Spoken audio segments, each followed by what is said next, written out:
Welcome to NarrativeNook audio tales where enchanted stories come to life. If you enjoy our stories, please subscribe, like and share to support our channel. Enjoy listening. The man on the bed then stared deeply at her, as though he was trying to bore through her with his gaze. As she was just waiting for Ren to answer her question, she hadn't expected to find him staring straight at her in response. Why is he staring at me? It's not like I brought any food with me. Then, he answered hoarsely, you. Ruka was first stunned by the man's word. When she realized what he meant a few seconds later, her face grew as red as a tomato.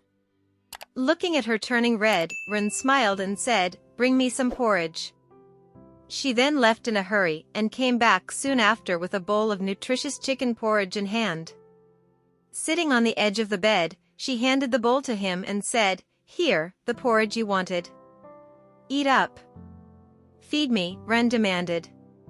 Ruka placed the bowl of porridge on the table beside and asked somewhat bashfully, "Did you injure your hand?"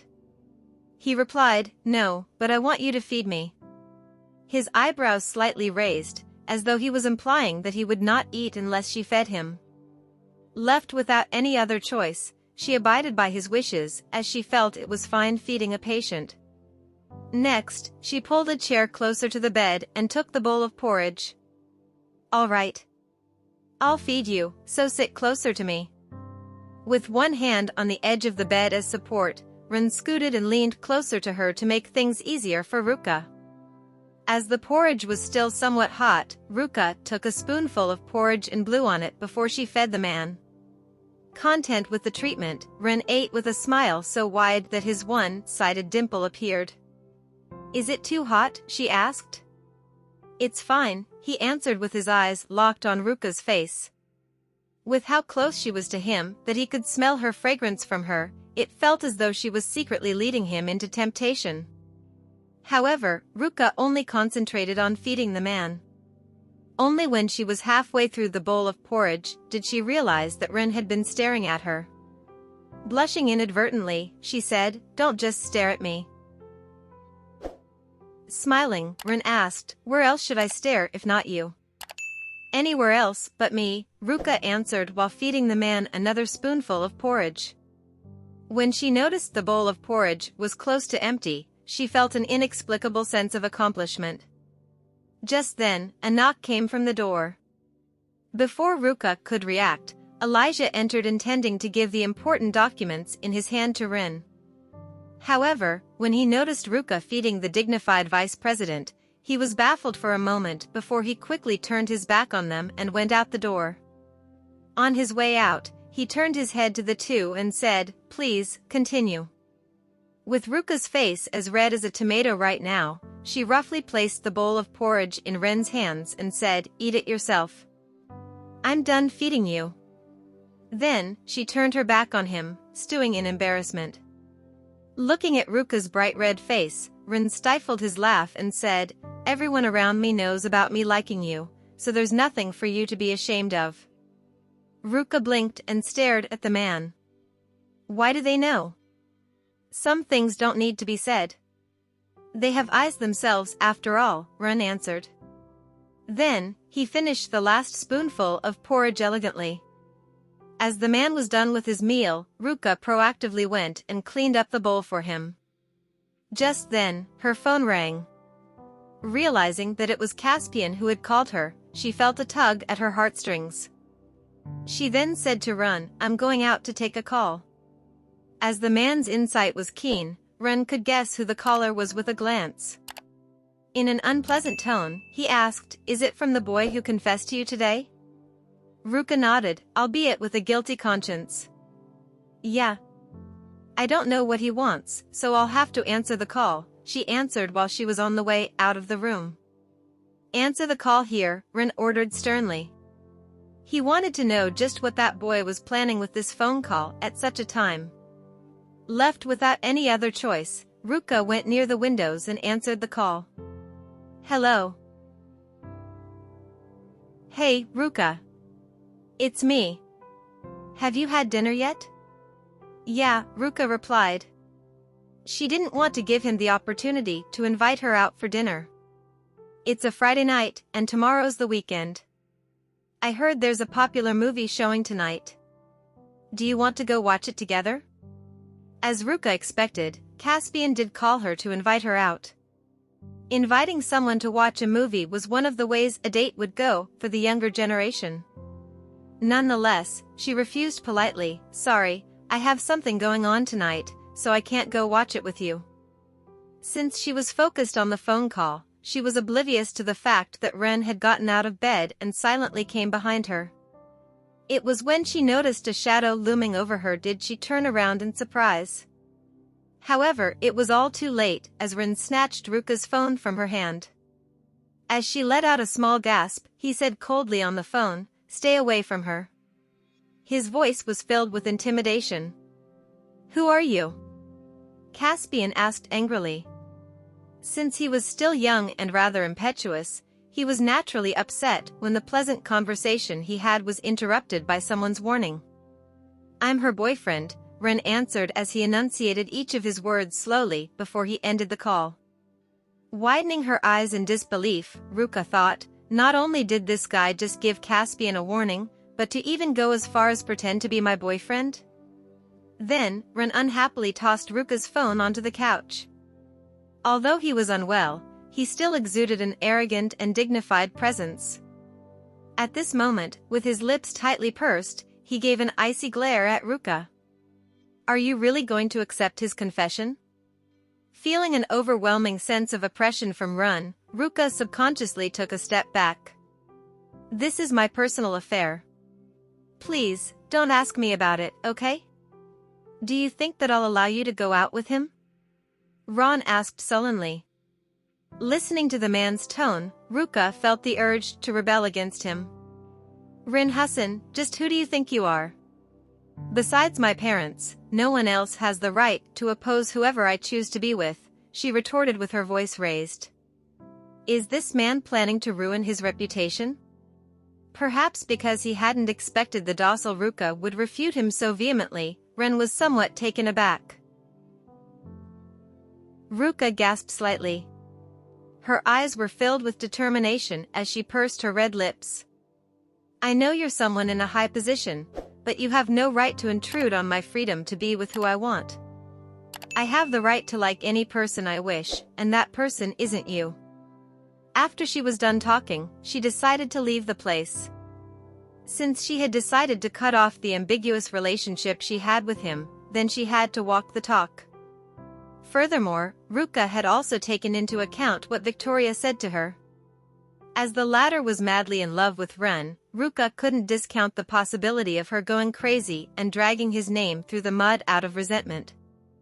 As Ruka had treated him as one of her older relatives throughout her life, the taboo feelings she felt only grew stronger. She never needed someone else to point out what was wrong with their relationship, as she knew that the relationship between them wasn't just unreasonable, but it was also both unethical and immoral. Looking at the girl who took her bag and was about to leave, Rin was like a lion who had instantly had its strength cut off. Although he stood in an upright posture, his body was stiff, his eyes bleak. He clenched his fists so tightly that the veins on his hands started to bulge. Just as the girl was about to open the door, he cried out, "Ruka, don't go." Even if he was a powerful man standing on top of the world, all that power and prestige meant nothing in the face of the girl, as just a few words from her was enough to shatter his calm composure. Ruka stopped in her tracks and had her will weakened upon hearing Ren's voice that seemed as though he was begging her. "What else do you want?"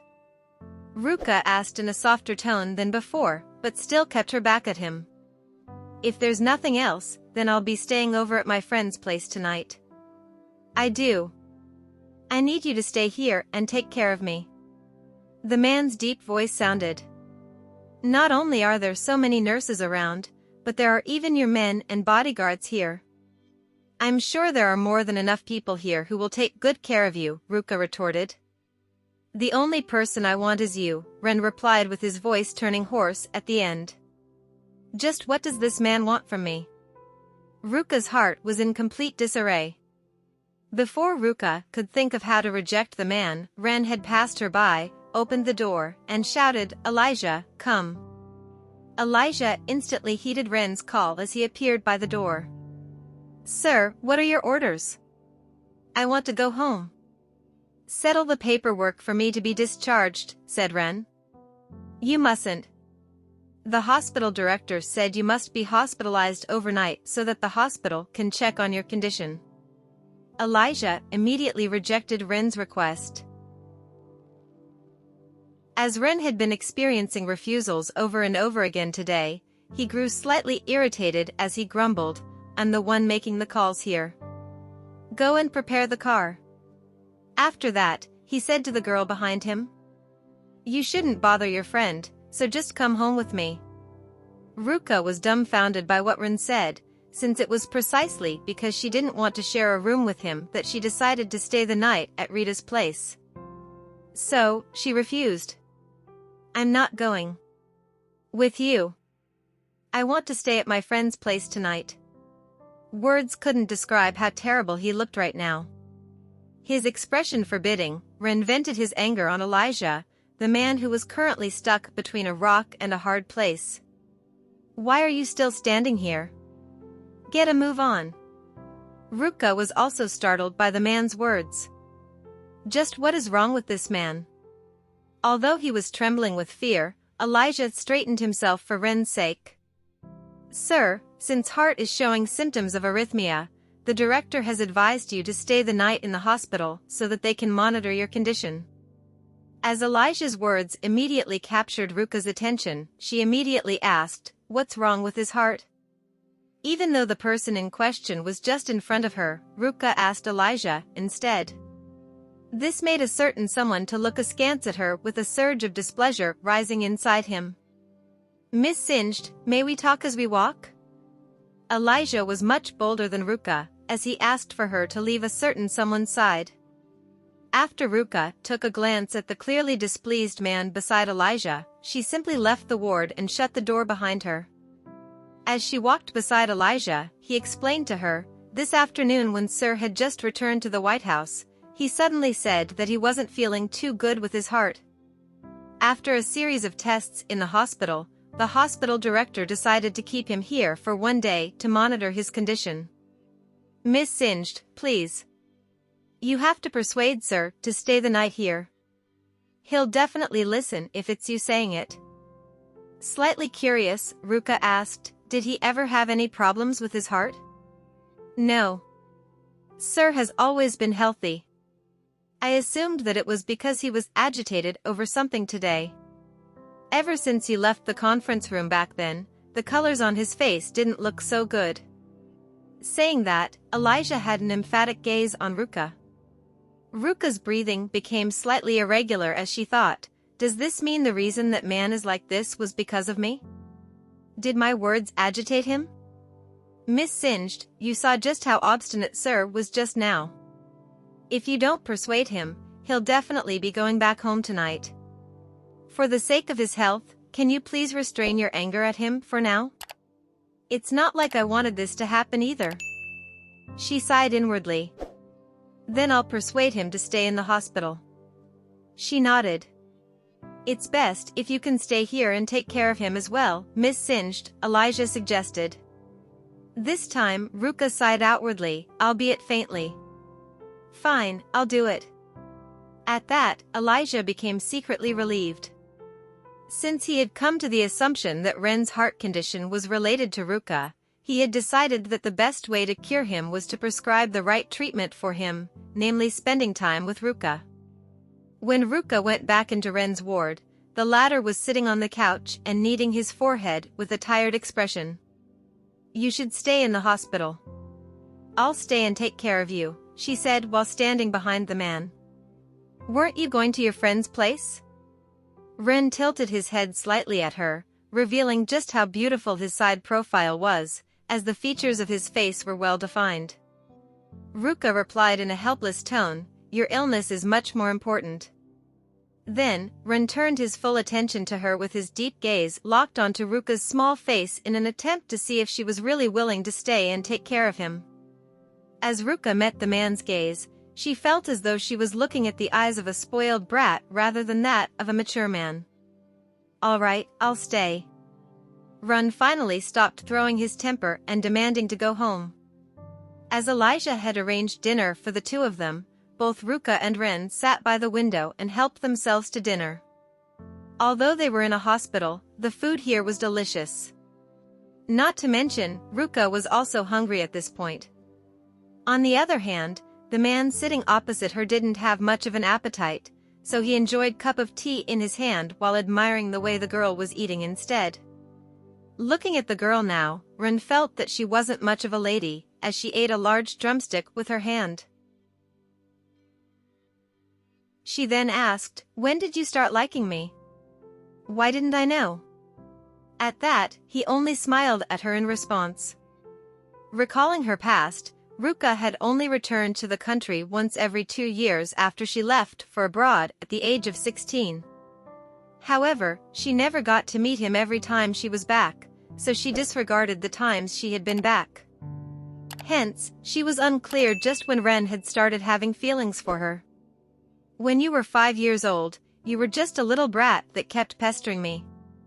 You would not only tear up my homework, but you would even snatch my pen away from me.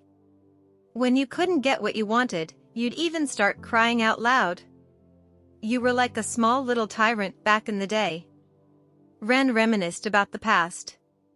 Dumbfoundedly staring at Ren, Ruka froze midway through eating the drumstick in her hand. "Don't tell me you're..." As Ren's face grew stern, Ruka immediately suppressed herself from finishing the sentence. With her cheeks blushing, she took a bite out of the drumstick before she resentfully said, "Weren't you afraid that I would grow up to have a crooked appearance? Even if I was pretty when I was a kid, I'm sure it'll be a different story for you if I grew up to be an ugly girl, right?" Ron laughed soundlessly at Ruka's question. "Are you that confident that you're pretty now?" Feeling her cheeks growing warmer, Ruka retorted, "If I wasn't, I'm sure you wouldn't have liked me." Ron locked his gaze at Ruka upon her words and shook his head. "I fell for you not only because of your looks." In brief, the feelings he had for her were out of his control. Back when she was 19, she had returned to visit her relatives. He was in the garden when she had just gotten out of the car. Even though he was already planning to leave at the time, he couldn't do so, as he was engrossed in looking at how innocent she was. It was then he realized the feelings he had for her weren't the same kind he had when she was still a child, but it was the same kind one would have for another adult. She had held a small place in his heart until it was gradually fully filled by her. However, Ren was overwhelmed at the time, busy with his career, the election campaign, and the glory of his family. He hadn't the time to meet Ruka, so he could only return to the Hassan residence from time to time. His sister, Scarlett, would always tell him about the pictures and videos Ruka had uploaded. Not to mention, she had even told him which school Ruka had gotten into. Looking at the girl in the photo, he felt his heart sink deeper and deeper into the pit known as love, as he was afraid to tell another soul about this burning passion he had hidden away. It was only when she had drunkenly kissed him that night did he come to realize he couldn't back down and watch her slip away from his side once more. He had to fight for her, even if at a cost. Little later that night, Elijah had arranged for a set of clothes for Ruka. Upon opening the box, she found a set of her pajamas, normal clothes, and another set that belonged to Ren. She became slightly confused, as she wasn't a very particular person, so it was acceptable for her to go one night without taking a shower, especially since it was winter now. When Elijah entered the ward again, she requested for a blanket since she planned to sleep on the big and wide couch tonight. To her, that couch was enough. In no time, Elijah brought her a blanket while thinking that it was actually fine for her to sleep with Ren in the same bed. In the blink of an eye, it was already 9:30. Since Ren had left the ward to go through some checkups, Ruka took the opportunity to take a shower and changed into her pajamas. Since the pajamas were of a conservative design, they could also double as regular clothes. When Ren returned to the ward, it was already slightly past 10. Following behind him, Elijah came in and said, "Sir, please sleep early tonight. The doctor has said that you shouldn't stay up so late." Ren turned his head slightly and glanced at Elijah. "I don't want people disturbing my sleep unless it's something important." Naturally, Elijah understood what Ren meant, and he nodded. Understood. Sitting on the couch, Ruka inexplicably became shy after hearing what Ren said. To her chagrin, she thought to herself, just why did she need to stay here and care for the man? This guy looks just fine, so why did he have to make me embarrassed by insisting I stay here? Done washing up? Ron took off his jacket and revealed a snug, fit turtleneck black sweater underneath. As the sweater stuck close to his body, it showed just how well built his body was. This man had achieved the golden ratio for men's bodies. Just as Ren went to get a cup of water, Ruka couldn't help staring at the man's body. It's no wonder Victoria is madly in love with him. Not only was he competent and talented, but he was good-looking and well-built as well. Unsure whether she should feel sorry for Victoria, she prayed for the latter to move past her obsession with the man and not torture herself like that ever again. Under the room light, she went into a daze with a book in her hand. When she came back to her senses, Ren came over and gave her a cup of hot water. After she took a sip from the cup, she froze in surprise as she realized that this was the same cup he had just drunk from. Ren sat down and saw through Ruka's thoughts. With a smile, he asked, "What's wrong? Do you dislike the cup I used?" Ruka acted naturally and intentionally took 2 more sips. Nope. Satisfied, Ren picked up a book beside him and started reading beside Ruka. The latter then put down the cup in her hand and asked curiously, "How did the checkup on your heart go?" "Normal," Ren replied with his eyes never leaving the book. "Does that mean your heart problems have something to do with me? Was it because of what I'd said previously?" Ruka looked at Ren with a remorseful expression.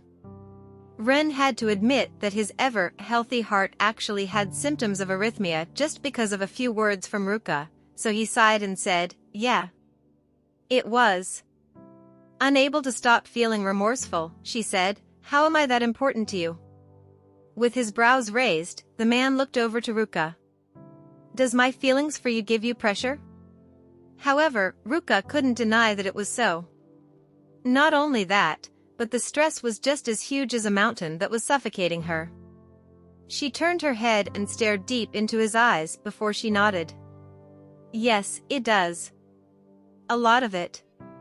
Ren put down the book in his hand before he reached out and held Ruka in his arms, causing her body to turn stiff briefly. With how strong the man was, even if she was some distance away from him, he would still be able to drag her into his arms. Ruka instinctively pushed him away, but Ren was forceful and wouldn't let her refuse.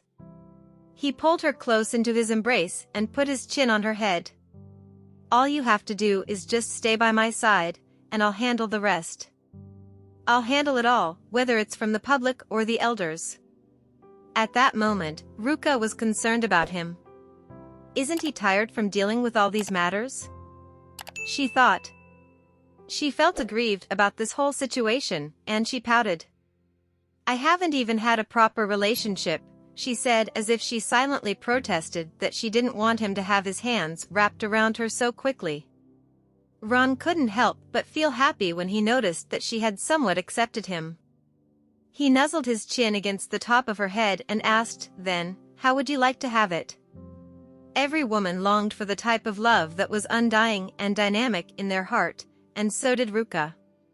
She longed for love as fiery as hers, as they both did many things while creating many happy memories. "I don't know. I've never been in a relationship before," Ruka grumbled in a low voice. When he heard her words, he figured that she still retained some naivety as a child, and he ruffled the back of her head. Akin to a cat being petted, she let out a soft sigh of contentment in his embrace, which made his eyes darken.